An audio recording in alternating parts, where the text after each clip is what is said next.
I don't think ownership is the issue here. With a lot of respect, American social companies don't have a good track record with data privacy and user security. I mean, look at Facebook and Cambridge Analytica, just one example. So I do think that, it is not about... President Biden met with the Canadian Prime Minister Justin Trudeau in his first visit to the country as Commander-in-Chief. The two leaders held a joint press conference Friday and discussed their country's partnership. But Mr. Biden opened his speech by addressing the Iranian drone strike on U.S. forces that killed an American contractor in Syria. To make no mistake, the United States does not emphasize seek conflict with Iran, but be prepared for us to act forcefully, protect our people. Still strong, and the U.S. economy still... It hasn't gone into recession yet. It might well. So it's very hard to know what's next. I thought Powell actually played it really well, being transparent, but, quite honestly saying he didn't quite know where it was going next. Подчеркну, наша страна всегда уделяла и будет уделять первостепенное внимание сотрудничеству с африканскими государствами. Не будет преувеличением сказать, что это один из неизменных приоритетов российской внешней политики. Если мы все-таки примем решение не продлять эту сделку через 60 суток, то мы готовы весь тот объем, который был направлен за предыдущее время в особо нуждающиеся страны Африки, поставить из России. ICC's hypocrisy to apply here in our country. President Putin is welcomed. We know our friends. We know the people who liberated us. We know the people who supported us. In Kuto-Konaval, the weapons that were used in Kuto-Konaval that led to the liberation of South Africa were coming from Russia. Russia supplied us with weapons in Kuto-Konaval. Cuba supplied us with soldiers. MK was drunk. Cuba brought the soldiers. Russia brought the armaments. We were supposed to be the ones that are being complimented and supported by these other countries. We found one. What's up, my good people? You may be asking yourself, what do all these events have to do with this alignment that is coming? The TikTok debacle, the warrants for Vladimir Putin, these nations picking sides and choosing, quite literally aligning themselves with each other, right? So you may ask yourself, what does this have to do with these quote-unquote planets? Well, we know what happens in the sky manifests on the earth. As above, so below. This is scriptural. The world is prepping itself for war, ultimate war, and separation by the sword. Now we have to decide where we will stand, because your life and your family will depend upon it, right? We all know this time was coming.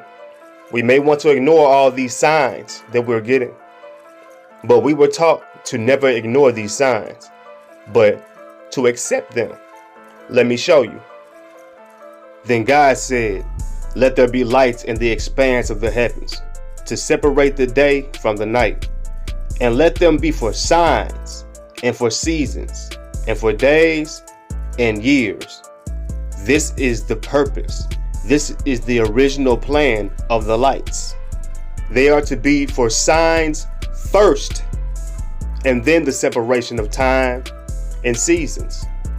We are supposed to pay attention.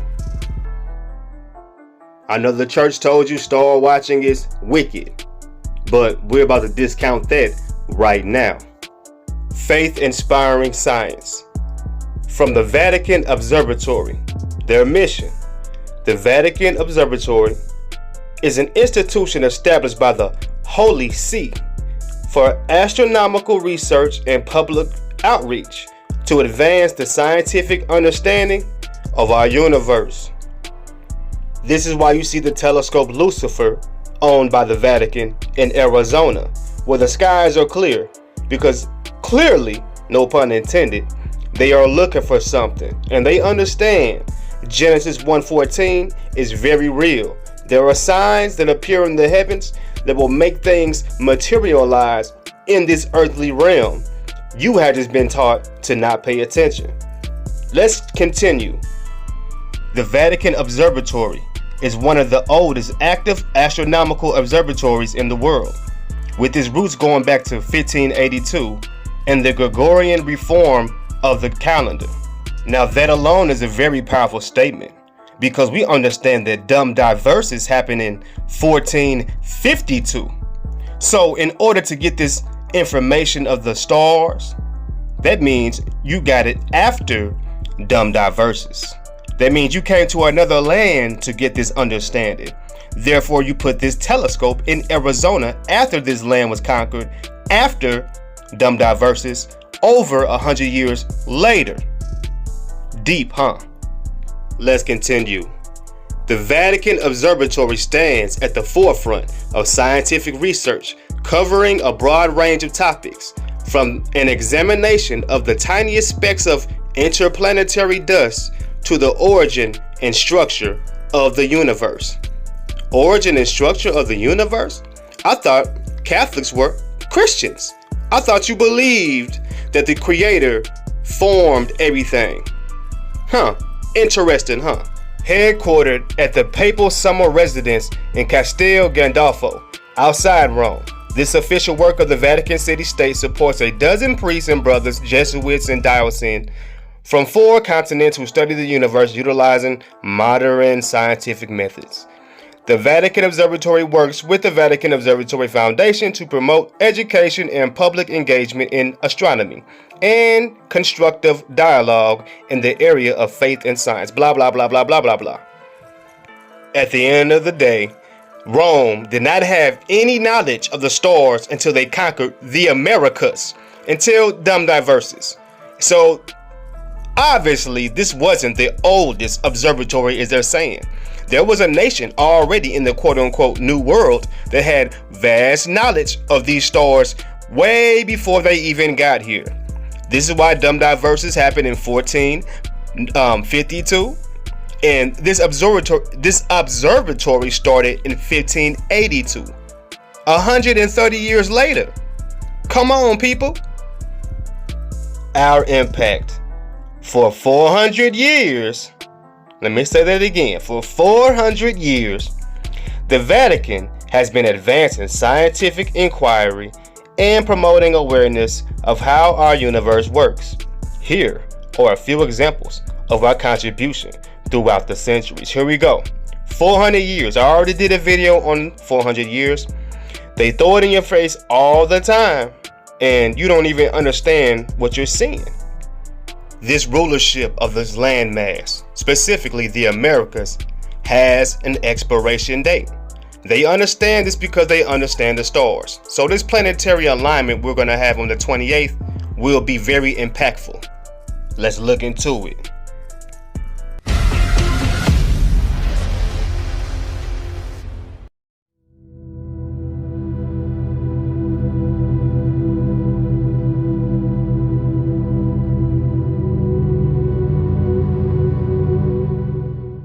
Stargazers are working themselves up into a right tizzy with the recent revelation that as many as 5 planets could be visible on the same night this month.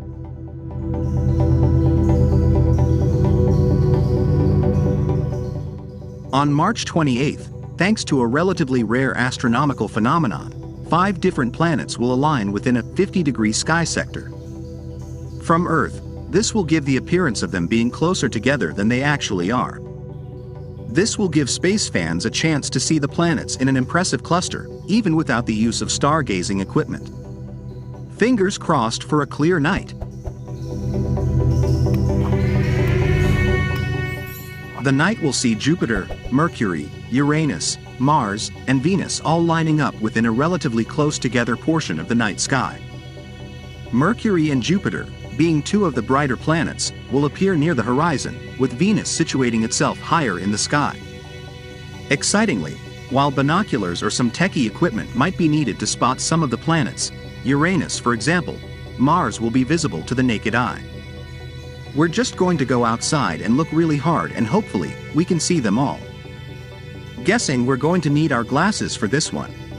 While it's not uncommon for the planets to line up from time to time, it's rare for this many to do so at once. It last happened in 2022, and before that in 2020 and 2016. Is this the only chance to see such a sight? No, there will be other chances to see clusters of planets in the night sky over the coming year. And these will be coupled with hopefully more balmy weather to boot. While spring may be coming, it's hardly going to be warm on the evening of March 28th. According to the educational astronomy app Starwalk, Mercury, Uranus, Venus, and Mars will align again less than a month later, with even more chances to see the planets thanks to planetary alignments throughout the summer.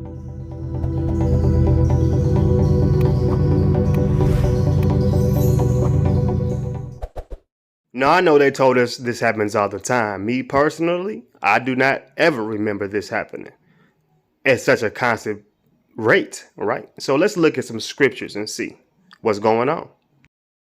The text I'm about to read comes from the Book of the Secrets of Enoch. It's a hidden book from Lost Scriptures. This is a PDF that I downloaded online for free. So while we still have the internet and free PDFs for your knowledge and understanding, I suggest you get it yourself and seek your own wisdom in it, right? Let's have a look inside. If we now turn from the east to the west, we meet first of all with the Pythagorean tenfold division of the universe. In the center, there was a central fire around which revolved from west to east the 10 heavenly bodies. Now we call this the sun now, right? Furthest off was the heaven of fixed stars. Next came the 5 planets, 5, not 9. Then the sun, the moon, the earth, and finally the counter-earth. According to the Timenius of Plato, the universe is shaped as a sphere at the center of which is placed the earth. Next follow the sun, the moon, and the 5 other planets, revolving round the earth in orbits separated from each other by distances corresponding to the intervals of the harmonic system. The outermost circle is formed of the heaven of fixed stars. When we turn to the Stoics, we find kindred conceptions.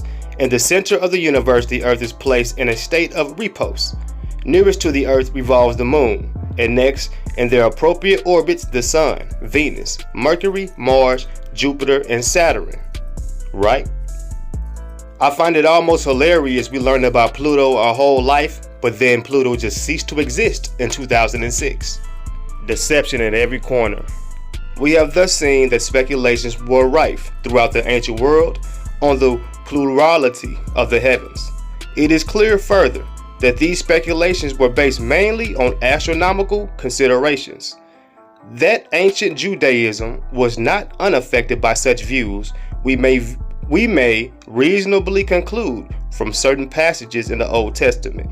The plural form of the word for heaven in Hebrew probably points to a plurality of heavens. And it does, right? We see this in the book of Enoch. There were 10 heavens. In the beginning, God created the heavens with an S and the earth. Now we can go many ways with this, but the 5 planets is what I want to focus on because that is the topic, right? All nations prior to this new age of reasoning understood there were only 5 planets, and the earth was in the center, right? They believed the whole universe was spherical and the earth was stationary. It would make sense now that when we saw these 2 stars, quote unquote, or planets touch in the sky, how they came in horizontal and then ended up vertical because the earth is stationary. It would also make sense now how the phases of the moon are changing and how the crescent is now vertical instead of horizontal. It would explain how this great star, which they call Venus, was above the moon just on the 23rd, and then 24 hours later, it was below. Interesting. Go see it for yourself tonight. I will be looking myself to see the position of this. We shall find in the same course of our investigations that this peculiar idea reasserted itself from time to time in Judaism and Christianity, till finally it was expelled from both. The probability of an Old Testament belief in the plurality of the heavens is heightened if we consider the fact that the Jews were familiar with and attached names to the planets. Thus, Kronos, Aphrodite, Ares, Zeus, Hermes are mentioned respectively in Amos 5:26, the books of 2 Kings and Isaiah respectively. The Jews were acquainted also with the signs of the zodiac and offered them in idolatrous worship. Did you know that? Perhaps we'll dive deeper into that at another time. But let's focus on Kronos, Aphrodite, Ares, Zeus, and Hermes. Greek or the Latin English. Kronos is Saturn, Zeus is Jupiter, Ares is Mars, Helios is the Sun, Aphrodite is Venus, Hermes is Mercury, and Selene is the Moon. And they are all spoke about in the Bible, which is prior to Greek and Latin, right? But just like the Vatican, that information was stolen and used for personal gain and self-idolatry, right? With the exception of Earth, all of the planets in our solar system have names from Greek or Roman mythology.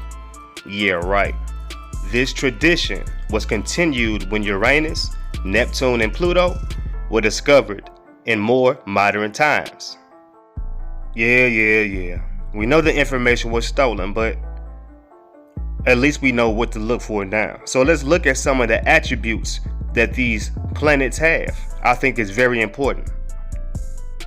Mercury and Venus.